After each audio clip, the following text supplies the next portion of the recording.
Hello everyone. So in the previous class we have discussed about the G alpha stimulatory subunits and the signaling mechanism of this G alpha stimulatory subunits and the regulation of glycogenolysis by epinephrine hormone by activating G alpha stimulatory subunits. And now today we will discuss about the G alpha inhibitory subunits, that is G alpha I.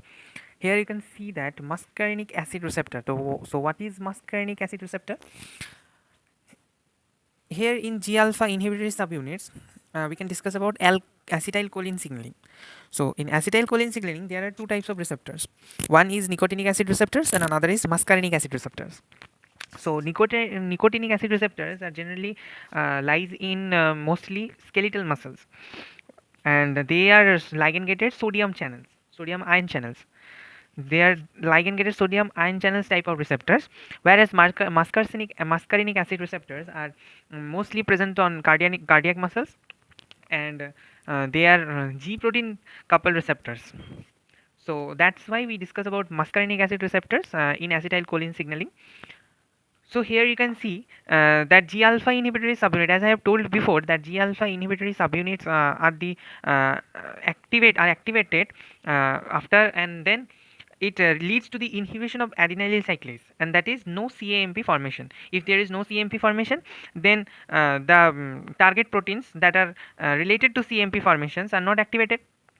And as I have told in the G alpha stimulatory subunits that CAMP is a acts as secondary messenger. So that activates the effector proteins and receive the relay signal. So here it does not occur. That's why, let's see the mechanisms. Here muscarinic acid receptors here, and acetylcholine signaling is this, and this binds to the ligand binding region, and then it activates the G alpha inhibitory subunits that are inactivated here with attached with GTP.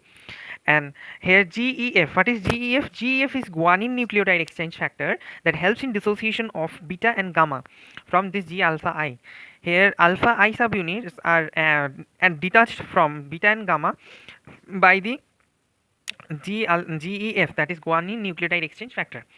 So here we can see that G alpha I subunits are detached from beta and gamma, and it is attached with GTP. Here GTP activates it, and it functions as it is like adenylyl cyclase is inhibited by G alpha inhibitory subunit.